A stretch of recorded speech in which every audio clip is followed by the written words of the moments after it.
Hi, AP Bio students. I'm Jade. I'm back, and today's the day of the AP Bio exam. If you're anything like me, you're feeling the stress right now. It's currently about 10:30, which means that my exam is in 3.5 hours, and I'm feeling the stress, but I'm also trying to dedicate some time right now to studying and helping you guys review some major concepts. And I had a friend that told me this morning that they felt confident, but needed some extra review on biotechnology. And I did too. Honestly, reading through a lot of this, I couldn't remember it. So I'm going to work through a lot of this with you guys and hopefully figure some things out for myself along the way. I'm also watching my cousins today. One is down for a nap and one is watching zombies. So I'm going to try and get through this a little bit faster today, but I'm also going to go over a few multiple choice questions, their answers, what's the correct answer and why, and then one short free response question that I think is important to know. So when we're talking about biotechnology, recombinant DNA technology uses restriction enzymes to cut up DNA. And the enzymes are very specific, the restriction enzymes, and they cut the DNA at specific recognition sequences of nucleotides called restriction sites. So these are the sites that are going to be cut at. The cut end across a double-stranded DNA is usually staggered, and that produces fragments that have one strand of the DNA extending beyond the complementary strand, and the unpaired extension is called a sticky end. So all of those are important things to note.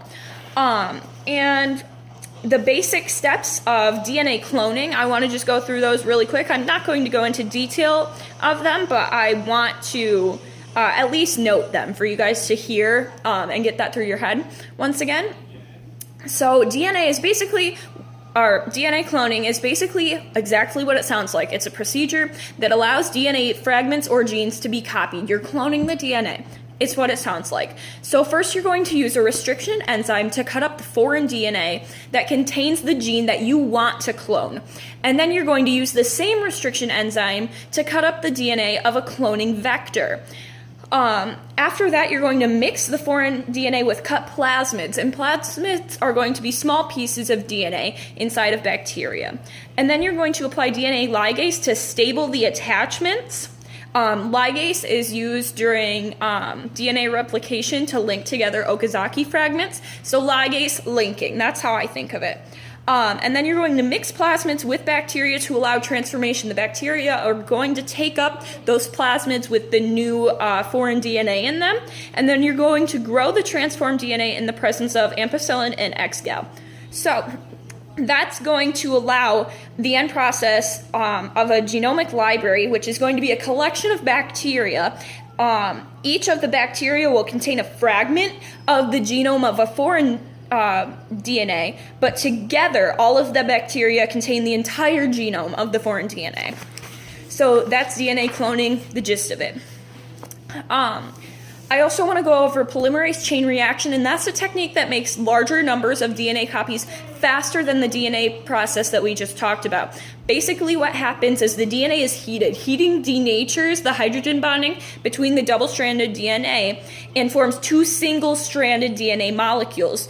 So then DNA is cooled and the single-stranded DNA primers are added. Then DNA polymerase is added. DNA polymerase is what's going to attach to the primers at each end of the single strand and synthesize a complementary DNA strand.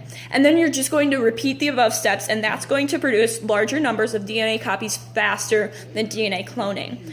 Then we have gel electrophoresis. I'm never going to learn to say that fast. And DNA fingerprinting. So gel electrophoresis, don't know if I said that right, is a procedure that separates those restriction fragments. So basically, DNAs of different lengths are separated as they diffuse through a gelatinous material that's under the influence of an electric field. So since DNA is negatively charged because phosphate groups, it's going to go towards the positive electrode, and shorter fragments are going to migrate farther through the gel than the longer fragments. So that's how you can compare DNA fragments of closely related species, and then you can determine evolutionary relationships. Concerns about biotechnology. So biotechnology has been immense in developing new medicines, new ways to improve human life. And a few of these are pharmaceuticals. So DNA cloning allows for quick and inexpensive production of many pharmaceuticals, which can be helpful, can be harmful. And then I also want to talk about reproductive cloning. That's basically, if you think of reproduction, producing a new organism, you're doing that, but in the way of cloning. They're going to be almost the exact same. And then you also have genetic engineering, which is messing with the genetic code of an organism in order to make it better or more fit in some way. And we often do this with plants and sometimes with animals in order to get them to produce more food or to grow larger to get us more food. So that can be looked at in a positive and a negative way. So that is the basis of biotechnology given in this Cliff's book. Now I want to go over some multiple choice questions from this that are more about DNA replication than anything else, but I do think that they're important. And when I was going through here, I want to talk about the ones that kind of caught me off guard, because I am sitting here and I'm thinking, if they caught me off guard and I know the answers, maybe I can explain them to you and it can help you.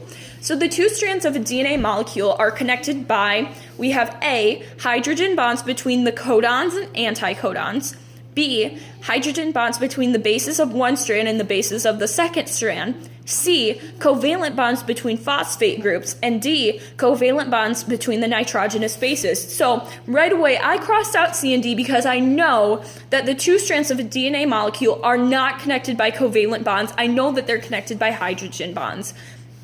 Then it was just figuring out if it was codons or anticodons. And I'm thinking of codons, and codons are a collection of 3 nucleotides, not one. And I know that the bases of the 2 separate DNA molecules are what are going to be attached, not groups of 3. So that narrowed it down to B. So the correct answer is the 2 strands of a DNA molecule are connected by hydrogen bonds between the bases of one strand and the bases of the second strand. And then the other one I wanted to talk about was the question that says, all of the following combinations of nucleotides are examples of normal base pairing except, so we want to find the one that does not fit. So if I'm going to prior knowledge, I know that adenine is going to pair with thymine and guanine is going to pair with cytosine. So those are the 2 that are going to exist in equal amounts. Adenine and thymine, they're going to be existing in equal amounts because those are the ones that are going to be paired together. And guanine and cytosine are going to have the same situation. So I know that that's my prior knowledge entering this question. So choice A says an adenine DNA nucleotide to a thymine DNA nucleotide. I know that this works. Adenine and thymine go together, so I can cross that one out. A guanine DNA molecule to a cytosine DNA nucleotide, or not DNA molecule, I apologize. A guanine DNA nucleotide to a cytosine DNA nucleotide. And I can cross that one out too because I know that guanine goes with cytosine. So then we have a thymine RNA nucleotide to an adenine DNA nucleotide. So if we think of transcription, if I'm transcribing DNA and I come across an adenine nucleotide, I know that in RNA that's going to translate to thymine. So I can cross that one out.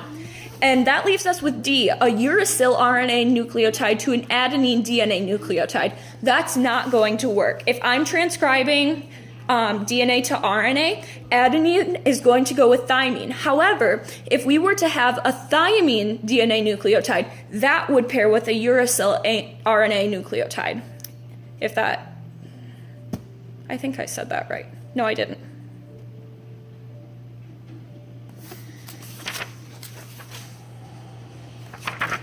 I'm so dumb. I apologize greatly. I was incorrect. Adenine DNA is going to go to uracil. T does not exist in RNA. U does. I hope that you can learn from that awkward and horrible mistake I just made. So D is not the correct answer. C is. All of the following combinations of nucleotides are examples of normal base pairing except a thymine RNA nucleotide to an adenine DNA nucleotide because thymine doesn't exist in RNA. That was embarrassing. Okay, so for the short free response question that I wanted to go over. The prompt is, in some cases, a single nucleotide mutation does not lead to the creation of a different protein. In 2 or 3 sentences, explain how this can happen. So I'm thinking automatically of codons. Codons are going to be what code for amino acids in proteins. And I'm thinking that because of wobble pairing, if the first 2 nucleotides are the same, the third one does not always have to be the same in order to produce the same amino acid. That's why for 64 combinations of codons, we only have 20 amino acids, because that third nucleotide in the sequence of a codon can be switched out a lot of times, and you'll end up with the same amino acid. So that's how a single nucleotide mutation does not always lead to the creation of a different protein, and that's going to be called a silent mutation. I hope that helped you out, and I hope that you learned from my embarrassing mistake. And good luck on the exam today, guys. You're all going to do great, and I have complete faith in you.